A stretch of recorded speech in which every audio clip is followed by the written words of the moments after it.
ನಮ್ಮ ಜೊತೆ ಮಾತಾಡೋದಕ್ಕೆ ವಿಪಕ್ಷ ನಾಯಕರಾದಂಥ ಛಲವಾದಿ ನಾರಾಯಣಸ್ವಾಮಿ ಈ ಒಂದು ಹೋರಾಟವನ್ನ ಗ್ಯಾರಂಟಿ ಸಮಿತಿ ಹೋರಾಟವನ್ನ ಕೈಗೆತ್ಕೊಂಡಿದ್ದೀರಿ. ಅದ್ರ ಆರೋಪ ಪ್ರತ್ಯಾರೋಪಗಳು ಕೂಡ ಕೇಳಬರ್ತಾ ಇದೆ. ಈ ವಿಚಾರವನ್ನ ಇಷ್ಟು ಗಂಭೀರವಾಗಿ ಚರ್ಚೆ ಮಾಡಬಲ್ಲ ಬೇರೆ ವಿಷಯನೂ ಪ್ರಸ್ತಾಪ ಮಾಡಬೇಕು. ಇದನ್ನ ಲಾಜಿಕಲ್ ಎಂಡಿಗೆ ತಗೊಂಡು ಯಾವ್ದನ್ನ ಮಾಡ್ಬೇಕು ಅಂತ ಅವ್ರು ಹೇಳುದು? ನೀವು ಖಜಾನೆಗೆ ಕನ್ನ ಹಾಕಿದ್ರೆ ನಾವು ಬೇರೆದನ್ನ ಮಾತಾಡ್ಬೇಕಾ?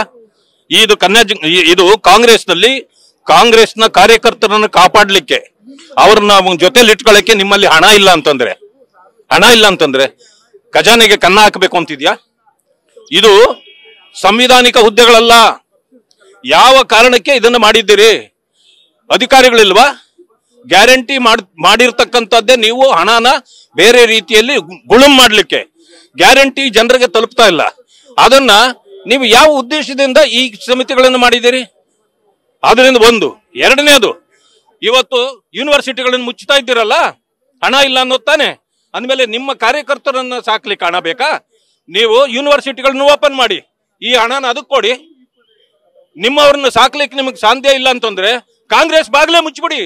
ನೀವು ಈ ತರ ಹೋರಾಟ ಮಾಡ್ತಿದ್ರ, ಬಟ್ ನಿಮ್ದೇ ಶಾಸಕ ಎಸ್ ಟಿ ಸೋಮಶೇಖರ್ ಅವರು ಈ ರನ್ಯಾರಾವ್ ಪ್ರಕರಣದಲ್ಲಿ, ಗೋಲ್ಡ್ ಸ್ಮಗ್ಲಿಂಗ್ ಪ್ರಕರಣದಲ್ಲಿ ಬಿಜೆಪಿ ಅವ್ರಿಗೆ ಮಾಡಕ್ ಕೆಲಸ ಇಲ್ಲ, ಬಿಜೆಪಿ ಮಂತ್ರಿಗಳೇ ಇದ್ರಲ್ಲಿ ಇನ್ವಾಲ್ವ್ ಇರಬೇಕು ಅನ್ನುವಂತ ಮಾತನ್ನ ನಿಮ್ಮ ಪಕ್ಷದ ಶಾಸಕರ ನಿಮ್ಮ ವಿರುದ್ಧನೇ ಮಾತಾಡ್ತಿದ್ದಾರೆ. ಯಾರೇ ಆಗ್ಲಿ, ಅವ್ರು ಎರಡು ದೋಣಿಯಲ್ಲಿ ಕಾಲಿಟ್ಟಿರೋದು ಎಲ್ರಿಗೂ ಗೊತ್ತಿದೆ. ನಮ್ಮ ಶಾಸಕರೇ ಹೌದು, ಅವ್ರಿಗೂ ಶಾಸಕರೇ. ಅವ್ರು ಹೇಳಿದ ಮಾತು ಈಗ ಸತ್ಯ ಆಗೋದಿಲ್ಲ. ಯಾಕೆ ಹೇಳ್ತಾರೆ ಅನ್ನೋದು ಎಲ್ರಿಗೂ ಗೊತ್ತಾಗುತ್ತೆ. ನಾನು ಹೇಳ್ತಕ್ಕಂಥದ್ದು, ಅವರು ನನ್ನ ಸ್ನೇಹಿತರೆ, ಅವ್ರ ಬಗ್ಗೆ ಗೌರವ ಇಟ್ಟು ಮಾತಾಡ್ತೇನೆ. ಈ ರೀತಿ ಅವ್ರು ಮಾತಾಡಬಾರ್ದು.